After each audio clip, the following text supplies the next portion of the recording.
నాకు ఒక్క ఛాన్స్ ఇవ్వండి, ఒక్క ఛాన్స్ ఇవ్వండి అయ్యా. నీకు ఒక్క ఛాన్స్ ఇస్తేనే కదా 162 మంది ఆటో వాళ్ళు ఆత్మహత్యలు చేసుకునే పరిస్థితి తెచ్చినావు. నీకు ఒక్క ఛాన్స్ ఇస్తేనే కదా హైదరాబాద్ను బర్బాద్ చేసినావు. నీకు ఒక్క ఛాన్స్ ఇస్తేనే కదా ఇందిరమ్మ రాజ్యం అని చెప్పి ఇలా హైదరాబాద్లో 1000 ఇండ్లు కూలగొట్టినావు. పక్కనే ఉంటది సున్నం చెరువు. ఆ సున్నం చెరువులో ఉండే గరీబోళ్ళందరినీ ఇండ్లు కూలగొట్టి మెడలు పట్టి నూకేసినావు.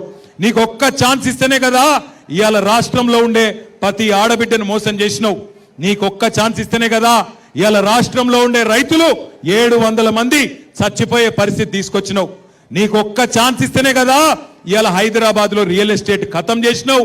తెలంగాణ రాష్ట్రాన్ని అట్టడుగు స్థాయికి నంబర్ 1 ఉండే తెలంగాణ కేసీఆర్ ఉన్నప్పుడు ఇవాళ అట్టడుగు స్థాయికి తీసుకొని పోయి 2 ఏళ్లలోనే తెలంగాణ అంటే అట్టర్ ఫ్లాప్ రాష్ట్రం అని చెప్పి ఇవాళ అయ్యేటట్టు చేసిండు.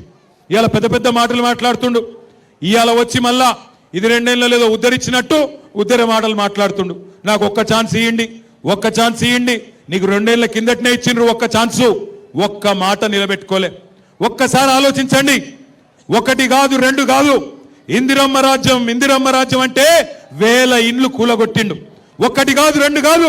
ఇదే హైదరాబాద్ లో బోరబండ పక్కనే ఉండే సున్నం చెరువులో, మీ జూబ్లీ హిల్స్ పక్కనే ఉండే అన్ని బస్తీలలో మొత్తం ఇండ్లు కూలగొట్టిండ్రు.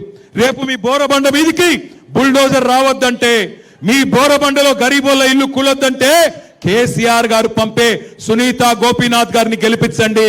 కారు బుల్డోజర్ కి మధ్యన జరుగుతున్న ఈ పోటీలో కారు గెలవాలి, బుల్డోజర్ ఓడిపోవాలి.